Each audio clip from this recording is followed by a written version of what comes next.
Karoon kasi ako ng problem dito sa Japan. Nasira kasi yung phone na ginagamit ko. So, nag-widescreen siya, guys.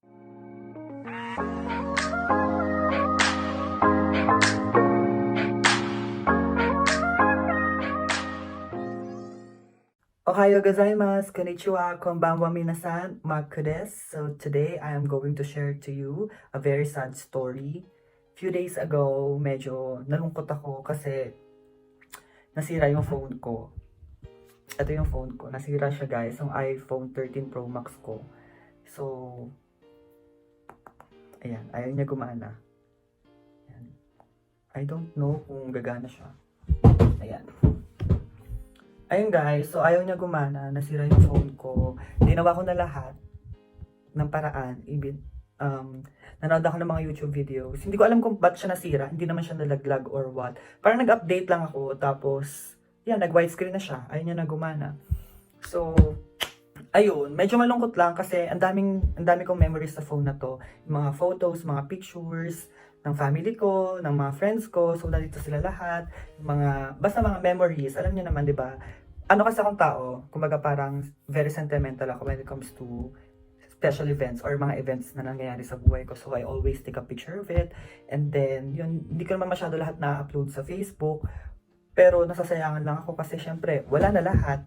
Imagine yung laman ng phone na to is laman pa ng dati kong mga phone. So, andito lahat yun. So, wala na sila lahat. Ayun. Nag-try ako magpaayos ng phone dito sa Japan. Pero, ang mahal. Like, 50,000 na abutin ng paayos ng phone ko for LCD change daw. Sabi, LCD daw yung sira. Bukod sa ang hirap na makipag-communicate para ma-explain ko anong sira nito, 'di ba? So, wala. Pero, ano na lang ako na, hi, ganun na lang ako, hi. Oo na lang ako, kahit hindi ko naman naiintindihan, 'di ba? So, ang mahal ng paayos, sabi, 50K daw yung paayos nito kung papalitan yung LCD. Pero pag may nakita pa silang sira, sabi, papalitan nila yung buong cellphone, pero babayaran ko is 100,000 yen.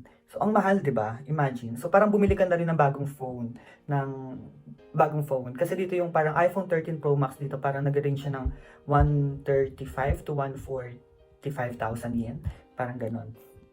So, to cut the long story short, sana matulungan niyo po ako para mapaayos ko pa tong phone na to sa mga nasa Japan. Sana kung may kakilala po kayo na nag-aayos ng cellphone, pwede po sana ako manghingi ng help sa inyo para mapaayos ko po yung phone ko.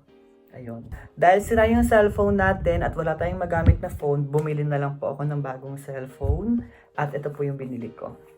Diba? Feeling ko naman, deserve ko naman po ang bagong phone. Siyempre, bilang hardworking naman po tayo sa buhay natin at sa, sa pang-araw-araw. So, pumili po tayo ng bagong phone. Ayan. So, ito pong phone na to is galing pa to ng Philippines. Doon ko pa to kinuha. Hindi ko siya pinadala via FedEx or yung mga courier na nagpapadala sa Japan, no? Pinasabay ko lang to sa friend ko na pupunta ng Japan. So, luckily, nasabay niya and dumating siya na sa akin. Tapos, ayun. Buksan na natin siya. So, unboxing my phone. Ayan. So, habang binubuksan natin to, gusto ko lang mag-thank you kay Jessica. Yung estudyante ko dati sa Titana. Jessica, thank you so much for sa pagdala ng aking cellphone dito. So, ito na, guys. Bubuksan ko na yung iPhone 15 Pro Max ko. Ayan. So, titanium ito. Ayan. Ito na siya, guys. Diba? So, ito na yung bago kong phone, guys. Ang ganda niya. So, isa-set up ko na ito mamaya. Ayan. Ang ganda lang niya, guys. Ayan. So, ito na yung bago kong phone. At saka yung laman lang niya is yung wire.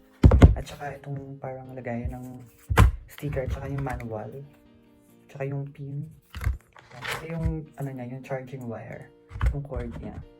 So, yun lang yung laman niya. So, I'm very happy. Gusto ko lang mag-thank you kay Beverly kasi si Jessica, yung nagdala nito is nasa Tokyo siya. So, ako malayo kasi ako sa Tokyo. I'm here sa sa Okayama. So, I asked help from my friend, Beverly, to actually meet Jessica in Tokyo. Thank you so much, Miss Beverly, for helping me para maipadala to sa akin here sa Okayama. So, it took me only 1 day before ma-receive ko to. Parang kahapon, pinadala to, tas ngayon, andito na siya. Ganun kabilis dito sa Japan magpadala ng mga gamit. So, hindi siya katulad sa Philippines na you wait na parang 3 days, 4 days, 2 days, mga ganun. Dito, mabilis. And then, safe na darating sa'yo. So, nakalagay lang siya sa letter pack. Hindi siya naka-box. So, ni-letter pack lang to ni Beverly. Kinabahan pa nga ako. So, ito yon. Ito lang yung nilagay sa envelope. Ayan. Tapos, dito. Ayan. So, thank you so much, Beverly. And gusto ko lang kay Jessica na, ayan, kung gusto niyo kumuha ng mga condo, or kung gusto niyo kumuha ng condo by SMDC, you can contact Jessica. Ilalagay ko sa description yung kanyang Facebook page. And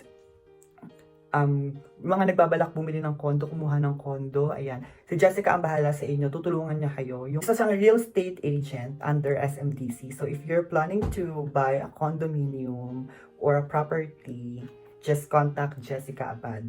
So ayun lang, thank you, and I promise na mag-work hard pa ako sa sarili ko. Ito, yung phone na to, hindi siya para ipagyabang ko sa inyo. I'm very happy lang na nagkaroon ako nito. Tsaka ito yung mga parang fruit ng aking labor. Parang blessing to sa akin na para ma-inspire pa ako lalo na magtrabaho. Para mabili ko yung mga gusto ko tsaka yung pangangailangan ng family ko. So, ayun. Thank you so much. Ayan. Thank you so much. Yun lang, and see you soon.